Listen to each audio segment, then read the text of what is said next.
Bismillahirrahmanirrahim. Alhamdulillahi rabbil alamin. Wassalatu wassalam ala asyrafil anbiya wal mursalin Sayyidina wa maulana Muhammadin wa ala alihi wa sahbihi ajmain. Adapun tergesa-gesa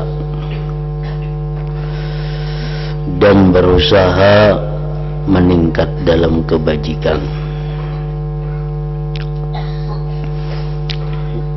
ini bagian yang ketiga dari sesuatu yang menghalangi, merusak atau menghambat ibadah seseorang, perjalanan hati seseorang menuju kepada keridhaan Allah adalah tergesa-gesa dalam menuju atau meningkatkan kebaikan.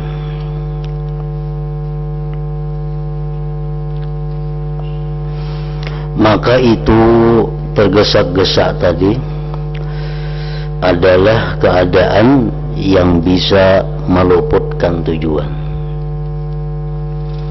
Dengan bergesak-gesak, belakas-lakas, maka syarat rukun adab daripada satu perbuatan ibadah jadi ketinggalan.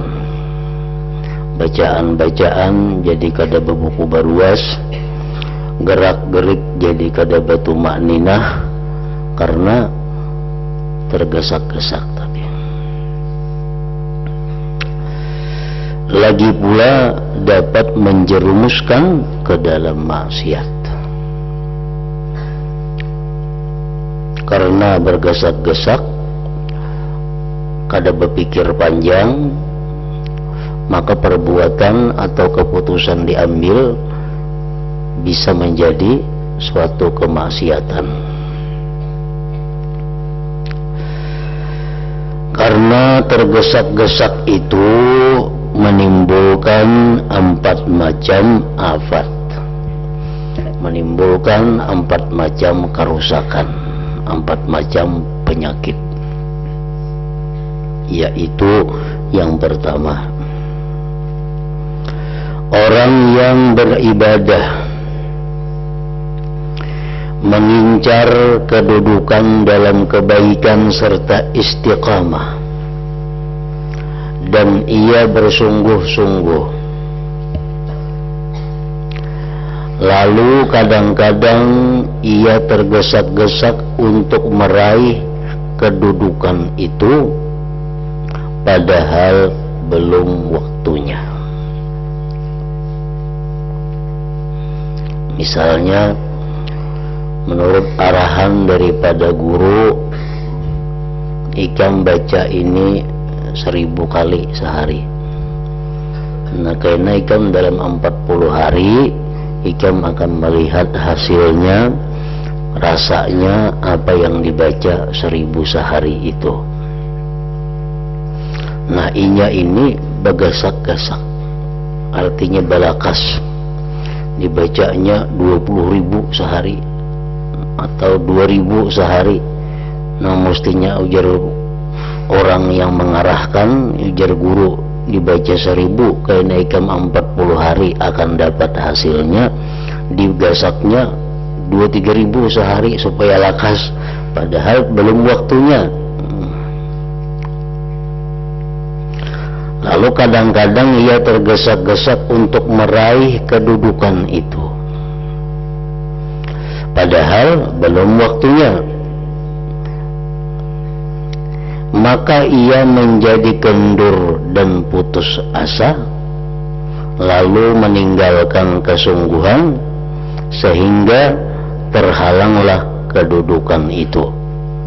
Nah, karena hendak lakas, dibacanya banyak sehari ini, akhirnya kalapahan. Nah, kada menuntung, desa minggu kada tahan lagi, nah, kada jadi sampai kepada yang dimaksud, terhalanglah kedudukan itu. Kayak obat juga, ujar dokter, obat ini ikam minum sebiji sekali minum 3 kali sehari. Nah, kayaknya ikam seminggu kelihatan hasilnya. Nya hendak lakas, minumnya 5 biji sekali minum. maka obat itu kada akan sampai kepada tujuannya, bahkan membahayakan kepada dirinya, dan terhalanglah maksud yang ingin dicapainya itu.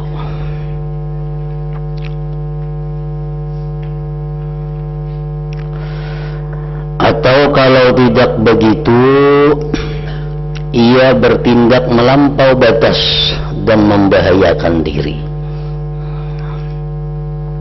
sehingga akhirnya terputus dari kedudukan tersebut.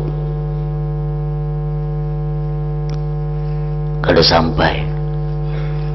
Amalan-amalan yang dibaca itu ada tahapan-tahapannya. Orang yang pemulaan hendak beribadah kepada Allah, nah ini dibaca sampai di sini. Pelajarannya kitab ini, ada kau balakalakas. Nah, bila mana kita hendak balakas-lakas, terputus dari kedudukan tersebut. Jadi ia berada di tengah-tengah antara telidur dan keterlaluan. Keduanya merupakan hasil dari tergesa-gesa itu.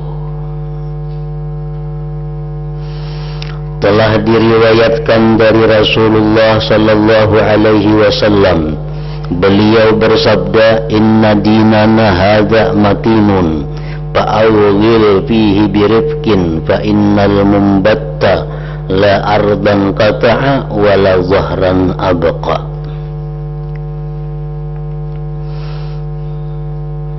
Artinya, ujar Nabi, sungguh agama kita ini kokoh, agama kita ini kuat. Artinya, agama itu kada sanggup kita mengalahkan. Agama itu kada sanggup kita mengamalkan seluruh perintah dan anjuran agama. Kenapa? Karena semua masa, seluruh waktu itu ada amaliyah-amaliyahnya. Mulai imbas subuh sampai terbit matahari ada amaliyahnya. Mulai terbit matahari sampai duha ada wiridnya. Mulai duha sampai siang ada bacaannya. Mulai imbas zuhur sampai asar ada lagi wiridnya. Mulai imbas asar sampai maghrib ada pulang nang dibaca. Maghrib, antara maghrib isya sudahnya banyak amalan. Nah, jadi agama itu banyak, agama itu kuat, kada kawa dikalahkan. Kita kada mampu tenaga dan umur kita. Sungguh agama kita ini kokoh. Nah, itu maksudnya kokoh tadi. Karena itu jalankanlah dengan perlahan-lahan. Arti perlahan-lahan di sini bukan arti begimit, kada. Perlahan-lahan itu artinya dengan bertahap-tahap. Dimulai dengan sedikit bagian dari awal siang, sedikit bagian di akhir siang, sedikit bagian di awal malam, sedikit bagian di akhir malam. Itu permulaan. 24 jam kita beribadah menghadap Allah, kita kada mampu. Rasulullah mengajarkan, ambillah waktu-waktu yang penting. Awal siang, awal malam, akhir siang. Nah, hanya bersasar tunggadikitan sampai di mana kemampuan kita. Makanya banyak hadis-hadis Rasulullah yang menunjukkan fadilat keutamaan kita berzikir, kita beribadah di awal siang dan akhir siang, awal malam, akhir malam. Banyak hadis yang menunjukkan faidah bagaimana besarnya pahala orang yang beribadah menjelang fajar. Banyak hadis yang menjelaskan bagaimana besarnya pahala orang yang beribadah mulai terbit fajar sampai timbul matahari. Banyak hadis yang menyebutkan keutamaan beribadah menjelang maghrib. Banyak hadis yang menjelaskan keutamaan ibadah orang yang menghidupkan antara maghrib isya. Nah, itu adalah waktu-waktu penting di mana kita kada akan mampu beribadah 24 jam. Di waktu-waktu itulah kita mengambil bagiannya. Sebab orang yang telah putus semangatnya itu tidak bisa melintasi bumi dan tidak bisa terus berada di atas punggung tunggangannya. Itu istilahnya. Dalam sebuah peribahasa dikatakan illam tasta'jil tasil. Artinya jika engkau tidak tergesa-gesa tentu bisa sampai.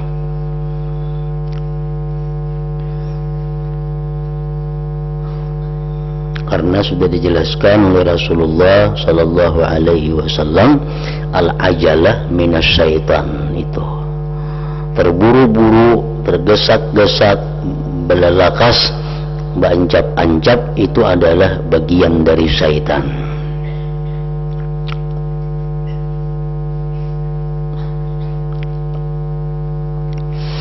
Ada yang membuat syair begini, qad yudrikul muta'anni ba'da hajatihi wa qad yakunu ma'al musta'jiliz zalalu. Artinya kadang-kadang orang yang pelan-pelan itu dapat menemukan sebagian hajatnya, dan kadang-kadang orang yang tergesak-gesak itu terpelisit. Sembahyang duha 2 rakaat tapi dengan baik, dengan perlahan, itu lebih besar nilainya daripada sembahyang duha 4 rakaat tapi tergesak-gesak, terburu-buru, berancap-ancap. Sebab bisa membuat kada berpahala lagi, akibat bacaan yang dibaca kada jelas, gerak-geriknya kada bertumak ninah lagi. Jadi jangan mengejar target 4 rakaat duha atau 8 rakaat, itu kada perlu. Yang perlu kita kejar adalah nilainya, nilai di sisi Allah subhanahu wa ta'ala. Nah, jadi pertama, bahayanya kita tergesak-gesak itu terhalang dari apa yang dimaksud.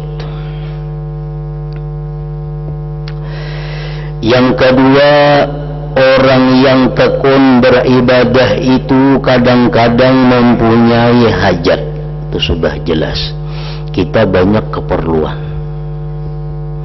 lalu ia berdoa kepada Allah Ta'ala, karena Allah menyuruh kita berdoa bila ada perlu. Lalu kita berdoa, memperbanyak doa dan bersungguh-sungguh.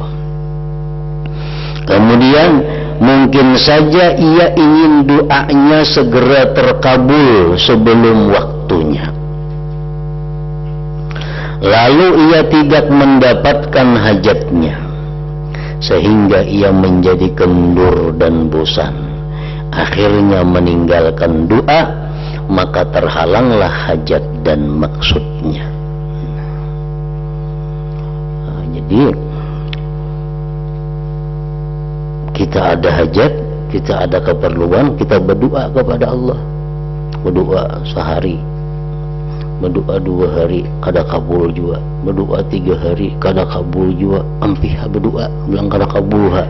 Nah, hendak belalakas kabul itu.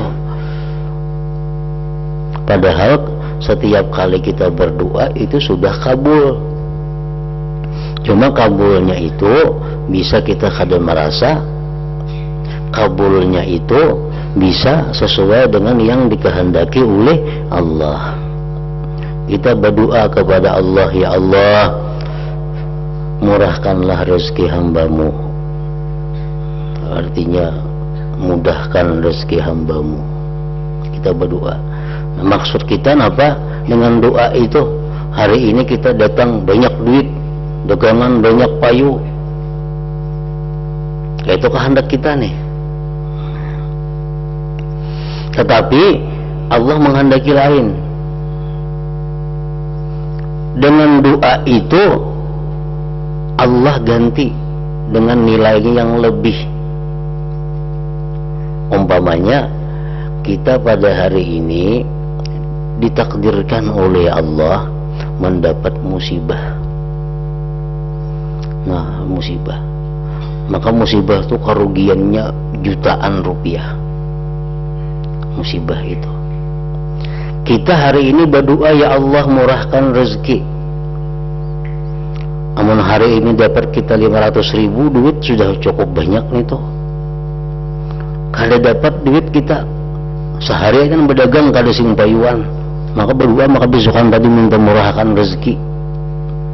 Tetapi takdir Tuhan yang mestinya hari ini kita dapat bala musibah yang merugikan jutaan, itu dihapus Tuhan karena doa tadi digantikan Tuhan. Bujur rezeki kita hari ini kada dapat sesuai apa yang kita minta, tapi takdir yang menunjukkan bahwa kita hari ini karena musibah yang rugi jutaan itu kada jadi. Nah, alahan pada itu lagi. Mana hakunnya kita hari ini murah rezeki, dapat rezeki hari ini berlimpah-limpah, dapat duit 2-30 juta,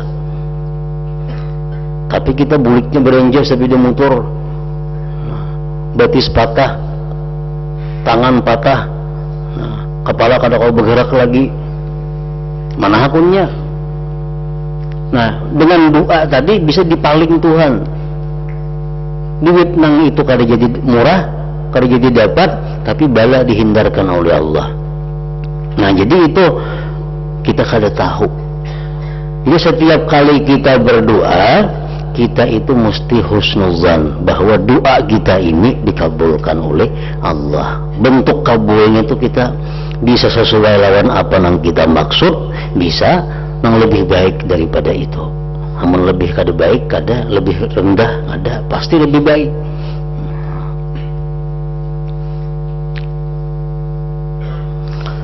Nah, bila mana kita terburu-buru, kita hendak balakas-lakas doa kita itu dikabulkan, kepentingannya bisa kada berdoa lagi kita. Muyak tuh berdoa, ada kabul juga aja. Nah, apalagi mendoakan orang-orang saleh, mendoakan orang-orang takwa kepada kita, itu pasti kabul. Cuma kabulnya itu tadi kada tentu sekehendak kita, bisa digantikan Allah dengan yang lebih bernilai daripada apa yang kita maksud. Kenapa? Karena yang paling tahu kebutuhan kita, yang paling tahu hajat kita, Allah Ta'ala lebih tahu daripada kita sendiri. Nah, apa yang kita perlukan hari ini,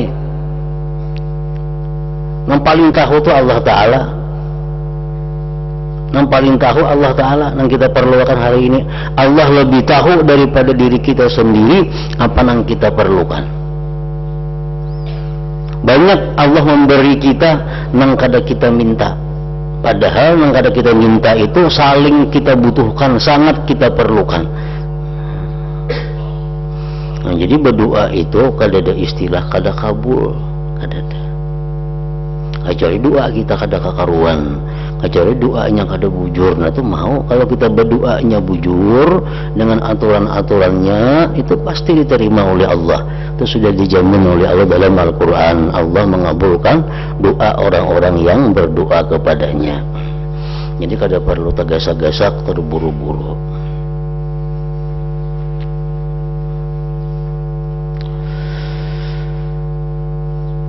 Yang ketiga, bahayanya tergesak-gesak itu, terkadang orang yang tekun beribadah itu dizalimi oleh orang lain. Itu sudah ada, sudah nyata ada. Bila kita beribadah kepada Allah, ada orang menzalimi kita, itu alamat bahwa kita akan dimuliakan Allah. Alamat kita akan ditinggikan derajat oleh Allah.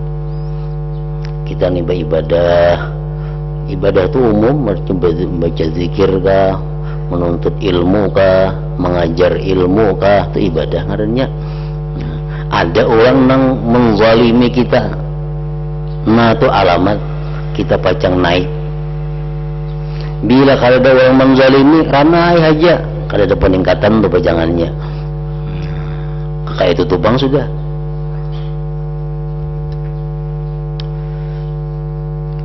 Terkadang orang yang tekun beribadah itu dizalimi oleh orang lain, maka membuat marah akan dia. Kita ini merasa dizalimi, merasa kada salah, marah. Lalu ia cepat-cepat mendoakan orang yang berbuat zalim. Yang berbuat zalim, inya tuh didoakannya, ya Allah matiakannya sekeluargaan, didoakannya, habisakan hartanya.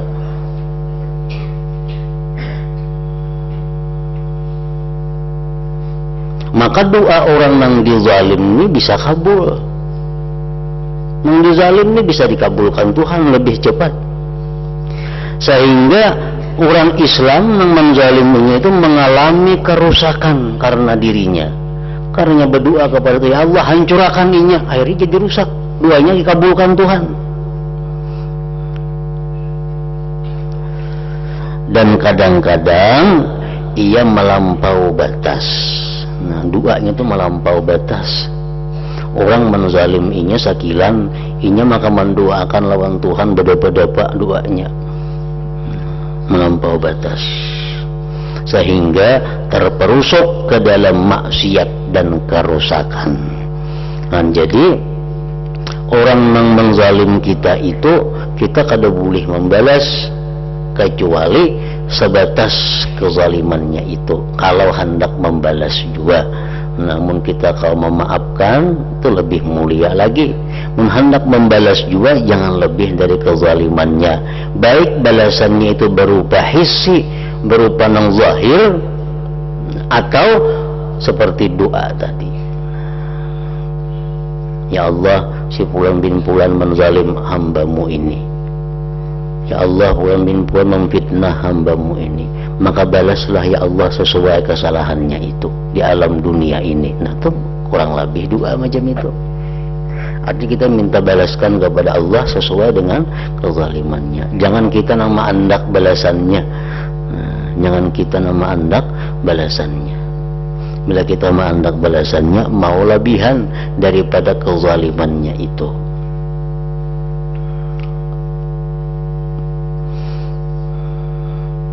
Allah Ta'ala berfirman, wa yad'ul insan bisyarr du'aahu bil khair wa kana al insanu ajula. Artinya manusia itu berdoa minta keburukan seperti doanya meminta kebaikan. Berdoa itu mestinya minta kebaikan. Inya ada berdoa minta celakakan orang yang menzalim inya. Manusia memang suka tergesa-gesa, suka terburu-buru. Nah, jadi semuaan itu akibat terburu-buru, mendoakan orang yang menzaliminya melebihi batas dari kezalimannya.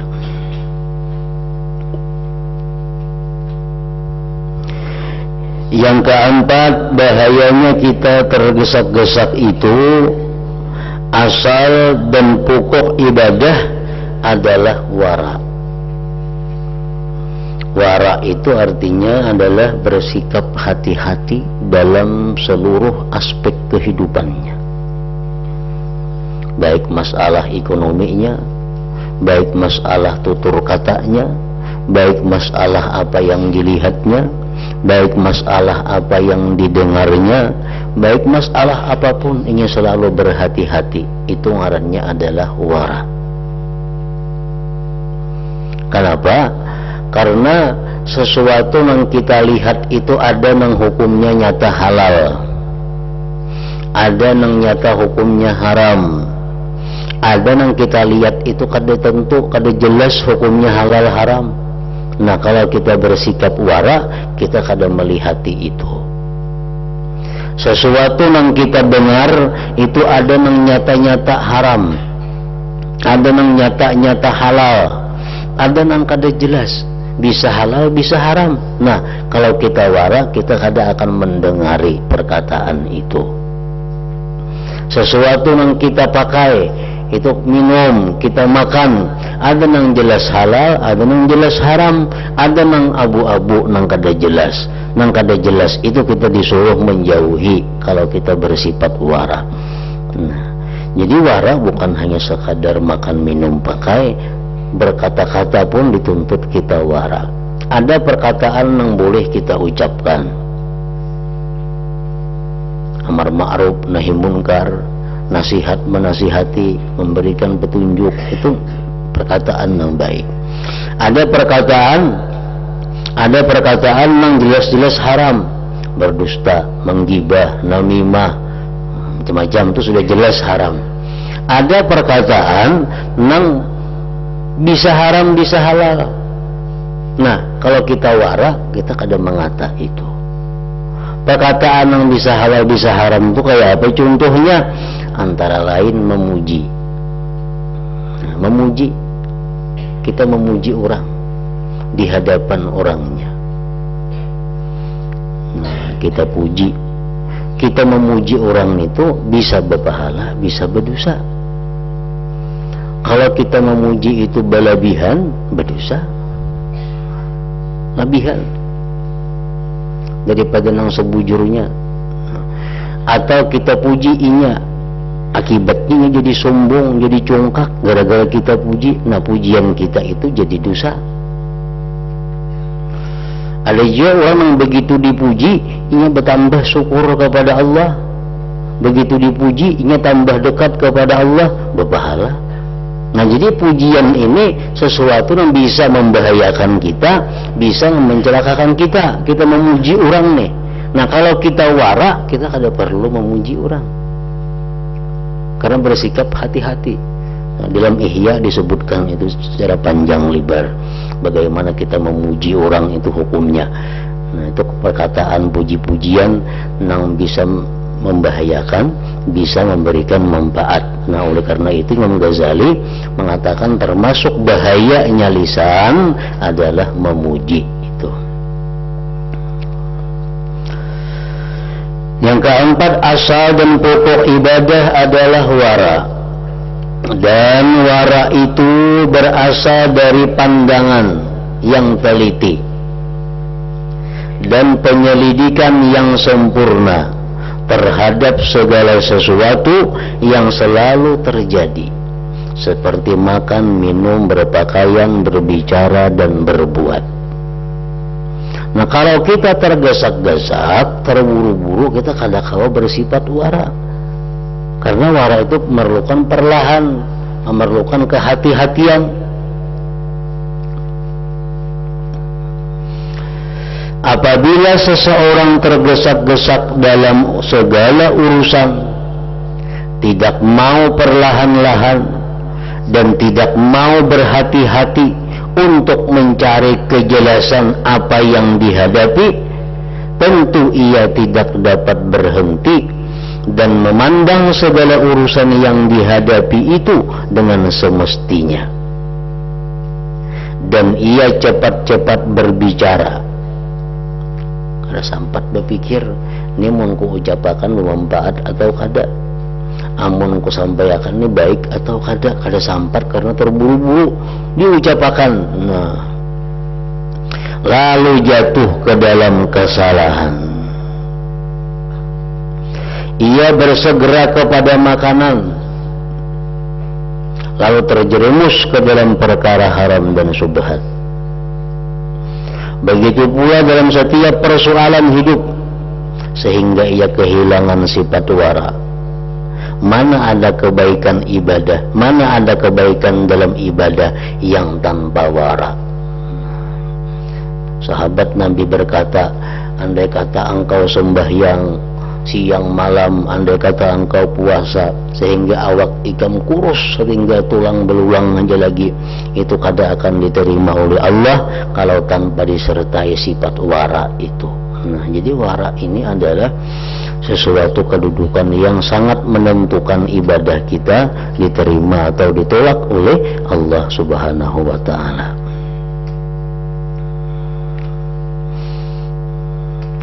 Manakala orang yang tergesa-gesa berada dalam keadaan terputus dari kedudukan kebaikan, terhalang segala hajatnya, menjadi penyebab kerusakan para muslim dan dirinya sendiri.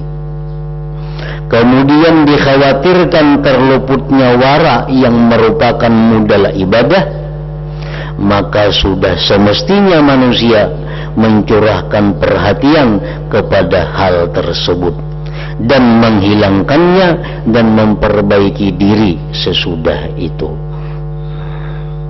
Rasulullah menjelaskan at-ta'anni minallah, bersikap perlahan-lahan itu dari Allah. Bersifat perlahan-lahan di dalam lain galai lambat, lain lagi nih tuh. Maksud perlahan-lahan ini artinya macam membaca bacaan kadangaran huruf-hurufnya, gerak-geriknya jelas, betumak ninahnya. Dalam mengambil keputusan kada terburu-buru, kada tergasa-gasa, sudah dipikirkannya. Dalam berkata-kata dipikirkannya, segala macam dipikirkan, kada terburu-buru. Nah, itu yang dimaksud dengan ta'anni minallah, perlahan-lahan itu dari Allah. Mudah-mudahan Allah Ta'ala berkenan memberikan taufik dengan karunia dan anugerahnya. Amin ya rabbal alamin. Nah, hingga situ mengenai takabur. Ila hadratin Nabi sallallahu alaihi wasallam. Al-Fatihah.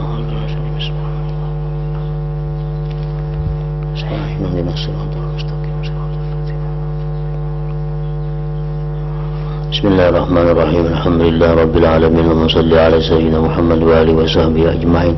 Allahumma ighfir lana ma akhtana wa ma ta'ammadna wa ma asrarna wa ma alanna wa ma asrafna wa ma anta alam bihi minna. Antal muqaddimu wa antal muakhir, la ilaha illa anta. Allahumma anfa'na bima 'allamtana wa 'allimna ma yanfa'una wa zidna fahman wa ilman wa amalan wa hudan wa taufiqan bi rahmatika ya arhamar rahimin. Sallallahu alaihi wasallam Muhammad wa alihi wasallam.